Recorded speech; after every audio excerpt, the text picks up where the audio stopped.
Well, I know our team's really excited to be here. I know our staff has great memories of this tournament the last time we were here. And anytime you're playing in a battle for Atlantis, I mean, it's a real blessing for your team to be able to see the beauty here and obviously everything in the Bahamas. But the competition, you leave here, you know what your team needs to work on to get better. You know what areas that maybe you didn't think you needed to work on, get exposed. So you leave a better team, and coaches all like that. And there's no bad losses, just quality wins in tournaments like this. For both players, I'm curious, what do you like best about the way you guys have started the season? An element of the game or whatever you think you guys have done really well at the starting point? I'd say defensively, we're really turning teams over and getting in transition, and we haven't been able to convert that well in transition, but I think we'll start to do that, so I'd say defense. See, if you ask good questions, you get Starbucks brought to you. Is that what, Yeah, just so you know. Them softball ones work. Yeah, I have to agree with Matt. I think defensively, we've really been able to pressure guys and turn them over and force them taking tough shots. I think in transition, I think we still can get better in transition, but I think that, you know, we're kind of gelling in transition also, and we're becoming a fun team to watch. Scott, usually after a big win at the end of the season, there's an afterglow. How long did that last for you guys, and when did you create a situation where you start to get over that and move on to the next season? Well, I think with us, once we got back and really started the summer workouts, everyone came back for a reason, and that was to make sure that the platform that God's blessed us with, we honor Him with. And they came back because obviously they care about Baylor, but also they wanted a chance to have their roles grow and show what they've worked on and how they've improved. And the new guys that joined in with the program, they're excited to have an opportunity to compete and hopefully have a good year, so we have a chance to get back to the tournament and have a chance to make another run. Because a lot of times after you win one, you don't have the talent or experience to really put yourself in a chance to make a run, and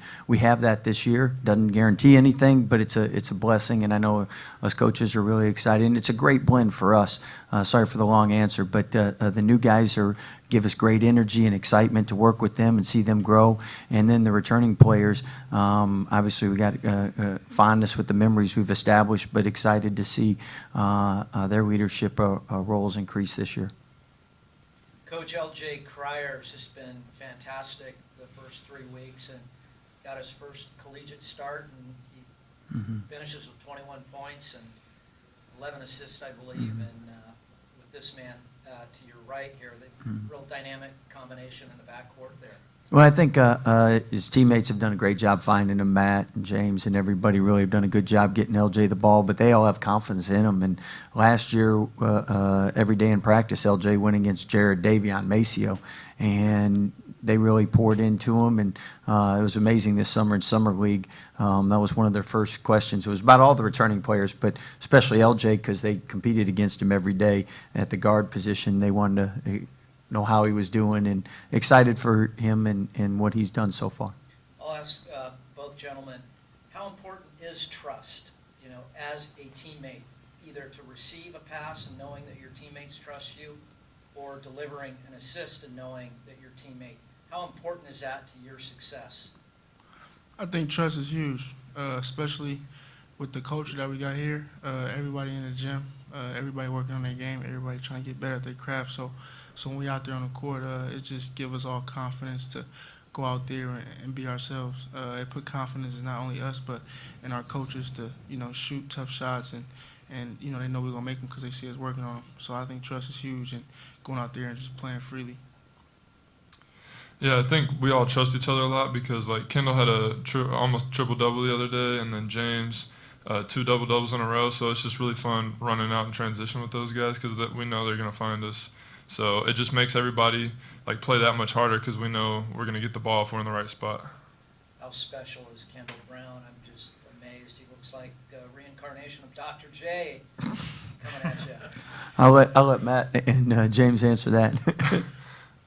He's been amazing, like especially defensively, but it's just he runs so hard in transition, and then he just cuts so well. It's just everything he does is so efficient, and he's like a great teammate because he's always just cutting, doing everything off ball, and when he gets the ball, he gets assists. He's like super easy to play with, and the kind of guy everybody wants on their team.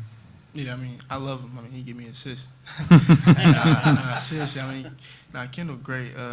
He's a great athlete. I think what's underrated about him is his abilities on defense. I think when you're that athletic, one of the things that you could really thrive at is defense. And Kendall is a dude who can guard in college. I think 1 through 5. So his versatility on defense really allow us to switch and take pressure off of all of us, and just him getting out running and finishing the transition, like I said, make us a real fun team to watch. So he's been real special. I heard a great compliment. I think it might have come from you.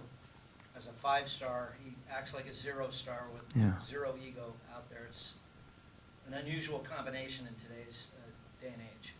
I think first he came from a great program and was really coached and did a great job helping them get to a championship game. But also the upperclassmen, they do a great job with our culture and making sure that everybody's a servant. And Kendall fits right in. And I agree with Matt, especially with the word efficient. I mean, he never seems to be out of position or do too much. He's just real efficient. And, no matter where James throws it, I think he goes and gets it. We're going to go Zoom for our next question. Yeah, Matt, this is Jerry Hill, Baylor Bear Insider. Do you feel like maybe you're putting pressure on yourself? Obviously a different role, but do you feel like you're putting too much pressure on yourself, or do you feel like the shots will come eventually? I definitely think the shots will come. I'm going to just keep shooting them. And me and Coach Drew have been working on shot selection, so I'm trying to do more catch and shoot stuff, but I'm not too worried about it because I'm going to shoot the shots that I'm supposed to for the most part. And I know they'll start falling at some point. Another question from Zoom. Hey, Scott, I wanted to ask, how's Adam doing health-wise, and do you expect him to be fully available this week? He's getting better each and every day, and normally it goes to warm-ups, and if he can go, he can go. And I think Matt and James can tell you he's looked good in practice this week, so hopefully he's a go all week for us. Another from Zoom. Can't keep him out one more week. I don't think he wants to be kept out anymore. Hey, Scott, this is John. What's your impressions of Arizona State and just the strength of the 8-team field? Well, I think first with Arizona State, Coach Hurley's always done a great job in providing talented players and then giving them opportunities to play freely. And they've always been explosive offensively, and I think he did a great job bringing in a group that a lot of guys that have proven themselves in the college game and proven scorers. They make tough shots. They look like they enjoy playing with each other. And obviously Pac-12 team that has had a lot of success in recent history. I know last year they had some injuries, and it wasn't the year that Coach Hurley had wanted, but I think they've reloaded, and he's a great coach and does a great job. As far as the field, I think, again, battle for Atlantis each and every year. You watch it on TV, and they're all great games. They're close games, and there is no easy game.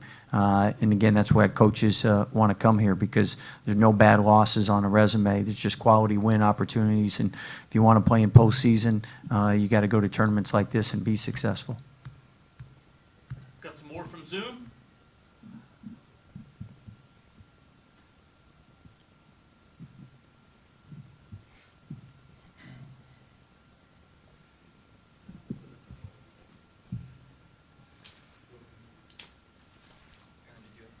Hey, James, this is Jerry Hill again with the Baylor Bear Insider. Obviously playing at Arizona State last year, are you familiar with Arizona?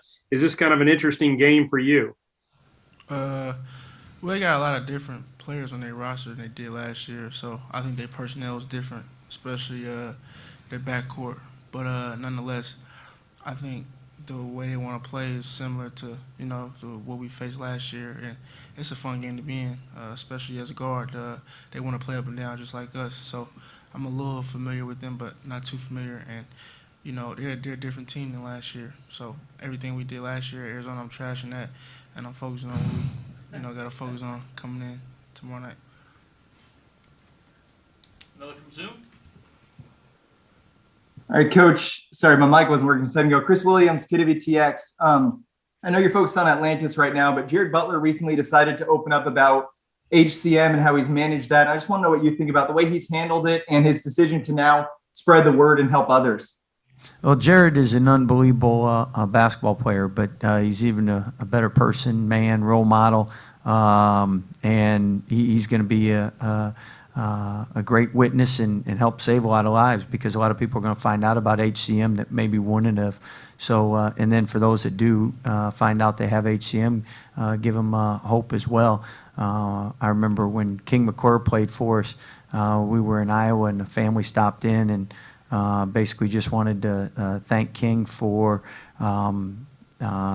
his journey, because through his journey they realized their daughter could be able to play sports and compete, and it was real emotional, and they were all crying, had most of our staff and team crying, but it just shows what role models and what opportunities they have to reach so many people out there that you might not know about. So again, Jared's bigger than the game of basketball. He's going to touch a lot of lives out there, and again, couldn't be more proud of him and what he stands for and how he carries himself. And one day I could see him being a president or senator. We often joke about that.